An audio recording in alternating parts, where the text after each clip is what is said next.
En direct des régions, RCF. Jean-Sébastien Paturel. Bonjour Willem Thomas. Bonjour. Merci d'être avec nous sur RCF. De retour sur les ondes d'RCF. Un an après, vous êtes chargé de communication et coordinateur de la manifestation que l'on peut voir actuellement, l'exposition à Hénon, le Cantique des oiseaux, une exposition qui attire une nouvelle fois, paraît-il, les foules dans ce petit village, dans la communauté de communes de Lamballe-Terre-Rémer. C'est à Hénon. Comme lors de la première édition, une galerie d'art éphémère est accessible et les commerces, paraît-il, aussi jouent le rôle. On peut découvrir les peintures d'Alain Thomas à l'extérieur comme à l'intérieur de l'église. Willem Thomas, c'est reparti pour une nouvelle édition, Le Cantique des oiseaux. Ah oui, c'est vraiment une belle histoire qui a débuté l'année dernière avec l'exposition Alain Thomas, un hiver flamboyant, plus de 20 000 visiteurs. Et puis cette année, les élus, le maire Thierry Andrieux, première adjointe Nadine Leschlar, ont décidé de renouveler l'opération, mais de façon renouvelée, inédite. C'est vraiment audacieux. Pourquoi ? Parce qu'en fait, vous avez, comme vous l'avez dit, une exposition en plein air, visible de jour comme de nuit, à l'intérieur comme à l'extérieur. Et les nouveautés cette année, c'est tout d'abord une fresque réalisée par une centaine d'enfants, encadrée par Bertrand Caravis, qui est un graffeur professionnel qui est visible en permanence. Et puis vous avez également un dispositif à l'intérieur de l'église de Hénon, alors qu'il y a des allures de cathédrale, c'est une petite église. Et il faut imaginer une cinquantaine de mobiles d'oiseaux de 2 mètres d'envergure au plafond, et qui sont extraits des peintures d'Alain Thomas et qui cohabitent avec des drops, des sortes de grands kakémonos entre les colonnes de l'église. C'est immersif, vous avez des chants d'oiseaux, il y a des jeux de lumière, et les échos qu'on a, pour y être allé à l'inauguration, mais après, les gens disent que c'est volontiers céleste, paradisiaque, c'est vraiment très beau. Pour tous les âges, enfants comme adultes. Oui, alors c'est ça qui est intéressant, c'est gratuit. Les familles y viennent. Là, il y a les vacances de février qui approchent, donc la commune attend beaucoup de monde. Et les échos que j'ai, les combles régulièrement. C'est simple, il y a 550 chaises dans l'église et vous avez des gens debout, donc des animations le week-end, des concerts, chœurs et autres, à plus de 800 personnes. Il faut mettre ça à l'échelle de Hénon. Et non, c'est une petite commune, comme vous l'avez dit, bretonne, de 2200 habitants. Et quand vous êtes sur une projection comme ça, c'est la ville qui communiquera la fréquentation. Mais ce qui est sûr, c'est qu'il y a déjà plus de monde que l'année dernière. C'est vraiment une belle histoire qui se poursuit. Et comme l'année dernière, on peut retrouver des œuvres d'Alain Thomas sur les façades, les pignons de maisons, des commerces. Oui, une cinquantaine à l'extérieur. Et comme vous l'avez souligné, ce qui est beau, c'est qu'il y a un trait d'union entre les élus, les commerçants, les associations. Il y a une trentaine d'associations à Hénon. Et en fait, il y a une sorte de symbiose qui s'opère entre tous les habitants. Ça fédère et puis surtout, ça crée une jolie dynamique. Comment pourriez-vous définir le travail d'Alain Thomas? L'une des particularités, c'est évidemment la couleur. Oui. Alors, je trouve que cette année, le titre rejoint bien son univers et ses particularités, le Cantique des oiseaux, parce que l'œuvre d'Alain Thomas, c'est un hymne à la nature, c'est à la création, c'est paradisiaque, c'est-à-dire que c'est très figuratif et ça se traduit par la couleur, le détail et le rêve. C'est-à-dire que quand vous avez des oiseaux, les oiseaux sont peints de façon naturaliste, on reconnaît l'oiseau, il existe vraiment, il est peint de façon juste. Par contre, au niveau de l'environnement, ça devient le jardin d'Éden, le paradis perdu, et c'est le regard sublimé de l'artiste qui fait que l'œuvre devient vraiment unique. Et c'est pour ça que quand l'œuvre d'Alain Thomas s'invite à Hénon, dans un bourg qui l'hiver, voyez, n'a pas forcément énormément de couleurs, il y a un contraste qui s'opère et ça fonctionne parce qu'on a besoin de rêve, on a besoin de chaleur, de couleurs et finalement de bonheur. Et surtout en plein hiver. Voilà, c'est ça qui est intéressant. C'est-à-dire que vous savez, en temps normal, le schéma classique, on va dans des grandes villes l'hiver et puis l'été, on va dans des villes sur la côte. Et puis, de fait, on a plutôt tendance à aller dans des villes où il y a une programmation culturelle assez riche. Eh bien là, on est à contre-pied, contre-sens. On est en plein hiver et qui plus est sur un début d'année. En général, vous savez, les programmations culturelles sont moins riches en tout début d'année. Et en plus, dans un bourg rural, vous savez que les communes rurales sont confrontées à cette problématique de désertification, de façon scolaire, donc n'en parlons même pas pour tout ce qui est culturel.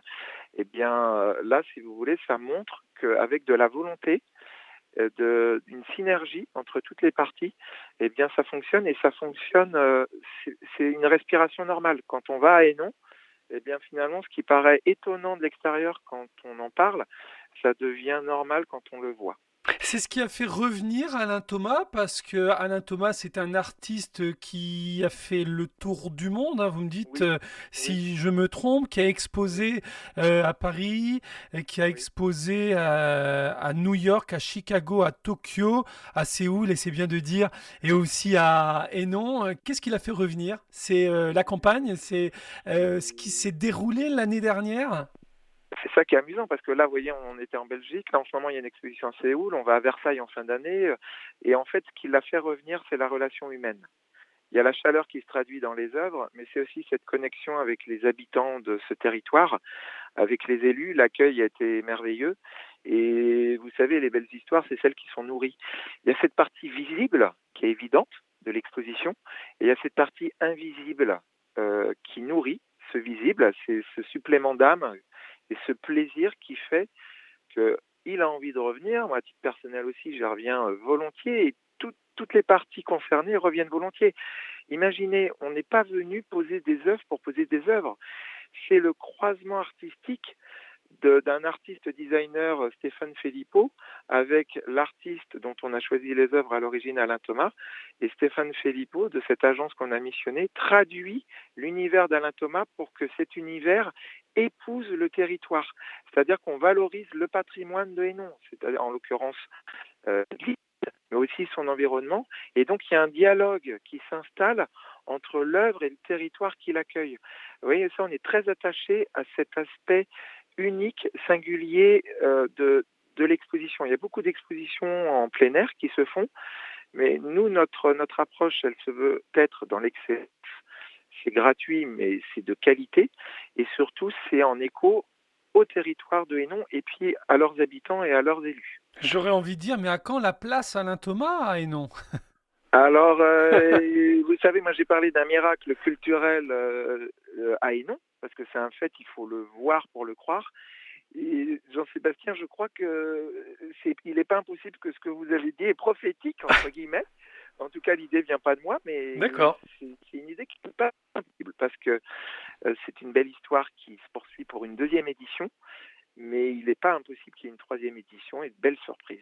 En effet, jamais 203. Willem Thomas avec nous, vous êtes coordinateur de cette magnifique exposition, Le Cantique des oiseaux à découvrir en plein air, hein. C'est une exposition dehors, comme à l'intérieur de l'église, qui a déjà accueilli des milliers de personnes. Je crois que l'année dernière, hein, c'était plus de 20 000 personnes qui se sont déplacées à Hénon. Je rappelle que c'est dans la communauté de communes de Lamballe, à une Oui. vingtaine de 25 minutes de Lamballe et une vingtaine de minutes de Saint-Brieuc, au sud de Saint-Brieuc, pour cette exposition à voir à Hénon, à découvrir, pour cette galerie d'art éphémère, à découvrir de jour comme de nuit. De nuit, c'est encore une autre ambiance, par exemple, dans l'église qui est illuminée. C'est féerique parce que la lumière porte le dispositif, donc les vitraux sont également éclairés et ça change tout. C'est-à-dire que ça amplifie cette notion féerique. Ça avait déjà été le cas l'année dernière et je pense qu'il faut. L'idée c'est pas forcément de tout dévoiler. Et je pense qu'en venant, la Oui. surprise sera heureuse. Moi, je donne cet exemple. Vous savez, cette deuxième édition, il y a eu une inauguration. Le succès a été tel à la première, là, avec les 20 000 visiteurs, qu'à la deuxième inauguration, vous aviez un député, vice-président de l'Assemblée nationale qui était là, le conseil départemental, le conseil régional. On a eu le plaisir d'avoir la visite amicale de Monseigneur Denis Moutel. Donc, vous voyez, c'était déjà un signal. Mais j'ai envie de dire, le public répond bien évidemment présent. J'ai hâte de connaître la fréquentation, parce qu'elle sera au-dessus de l'année dernière. Mais si vous voulez, s'il y a une fréquentation qui est dense, c'est parce qu'il y a vraiment une très belle programmation. Et comme vous l'avez dit, euh, tout y est. C'est-à-dire que vous avez une galerie d'art éphémère c'est un lieu d'accueil. C'est un ancien local désaffecté qui a été rénové et qui est investi ponctuellement pour accueillir une trentaine d'œuvres d'Alain Thomas. Ça permet d'aller à la source. Il y a l'exposition en plein air, on en oublierait presque que c'est l'œuvre d'un artiste. Et quand on rentre dans la galerie d'art éphémère, on rentre dans cette intimité de l'univers de l'artiste. Elle est ouverte du mardi au dimanche de 15h à 19h. Et pour information, Alain Thomas viendra le samedi 29 février dédicacer ses livres, posters, cartes postales de 15h à 18h. Donc là, ce sera également un très beau rendez-vous. On a une minute, hein, si on doit rajouter quelque chose, n'hésitez pas, Willem Thomas. Juste quand même, le cantique des oiseaux, les oiseaux, une sensibilité particulière. Alain Thomas est sensible à notre planète, à la protection des espèces en voie de disparition peut-être. Alors d'une part, par rapport à cette nature qui est malheureusement abîmée, il la sublime. Et puis on a installé au centre de l'église la figure de Saint François d'Assise qu'Alain Thomas a peint. Et il y a le tableau original qui est visible dans la galerie d'art éphémère. Et si on a utilisé ce terme-là, le cantique des oiseaux, c'est parce qu'il est induit dans l'œuvre d'Alain Thomas une spiritualité. Mais c'est une spiritualité qui s'invite, qui ne s'impose pas. C'est comme une respiration, hein, comme je disais, un hymne à la création, à cette nature. Et c'est ce côté, vous voyez, paradisiaque qui rassemble le plus grand nombre. Il y a un message de paix, un message environnemental, et c'est ce qui permet de fédérer le plus grand nombre. On retrouve Alain Thomas sur le net, sur Internet, un site lui consacré. Alors, un site lui est consacré, mais il va être entièrement refait là pour la fin du premier trimestre. Donc, j'encourage plutôt les auditeurs à aller sur les réseaux sociaux et notamment Instagram, hein, puisque c'est une exposition qui est appréciée par l'image. Donc n'hésitez pas à aller sur le compte Instagram de l'artiste. Merci beaucoup Willem Thomas d'avoir pris ces quelques minutes parce que vous êtes pris aussi hein, de votre côté et puis au plaisir de vous rencontrer peut-être à Hénon, de vous réécouter sur les ondes d'RCF l'année prochaine. Merci, avec grand plaisir. Moi, ça permet de créer une connexion avec le territoire. Et puis, vous savez, la graine qui a été semée à Hénon, eh bien, il n'est pas impossible qu'elle permette d'autres actualités, et notamment à Saint-Brieuc. Alors, c'est d'autant plus une belle histoire, parce qu'en général, on commence par les grandes villes. Mais là, vous voyez, c'est la première qui a eu lieu à Hénon. Et c'est une belle histoire parce qu'elle n'était pas prévisible. Merci Willem Thomas.